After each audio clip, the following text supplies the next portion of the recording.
Hello everyone, আজ সকাল থেকে উঠে মোবাইল দেখতে শুরু করে দিয়েছি। হঠাৎ করে বর্ষ এলো, বলছে কালকে যে আশা ম্যাম ফোন করেছিল মাহির ইঞ্জেকশন আছে, তো কখন যাবে, এত লেট হলো। এবার আমি হঠাৎ করে অবাক হয়ে দেখছি ঘড়িটা, হ্যাঁ এ তো অনেক লেট হয়ে গেছে, যেতে হবে। এবার কি করব, না পাবো চান করার সময়, না পাবো মুখ ধোয়ার সময়, তাই একটা গামছা পরে বেরিয়ে গেলাম। একেবারে চান করে মুখ ধুয়ে চলে এলাম। তারপর চুলটা একটু শুকিয়ে নিলাম, তাড়াতাড়ি রেডি হয়ে যাব, ওই দিক থেকে সিএসপিতেও চলে যাব, ওই জন্যই তাড়াতাড়ি রেডি হয়ে গেলাম। তারপর আবার বর্ষা রেডি হবে, মাহিকে রেডি করাবে, অনেকটা সময় লাগবে। আমি রেডিটা হয়ে নিই।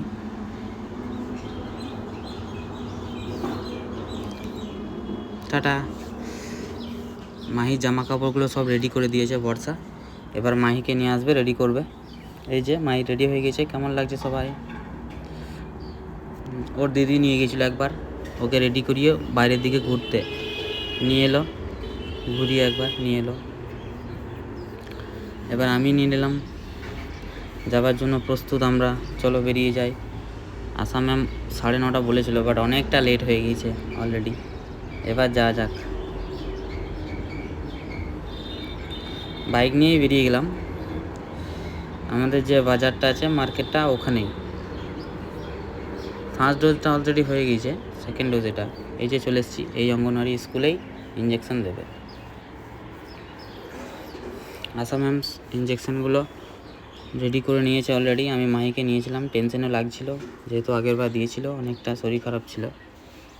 আবার কি হবে কে জানে। পোলিওটা দিয়ে দিয়েছে। ইঞ্জেকশনের ভিডিওটা আমি করতে পারিনি, যেহেতু অনেকটা কষ্ট লেগেছিলো, ওর ব্লাডও বেরিয়ে গিয়েছিলো পা থেকে, খুব কাঁদছিল। দিয়ে ওখান থেকে ডাইরেক্ট মলমটা লাগিয়ে সাথে করে নিয়ে গেছিলাম, মলমটা লাগিয়ে বাড়ি নিয়ে চলে এলাম। আজকের মতো ব্লগ এখানে, আবার পরের ব্লগে দেখা হবে, ততক্ষণ ভালো থাকবে, টাটা।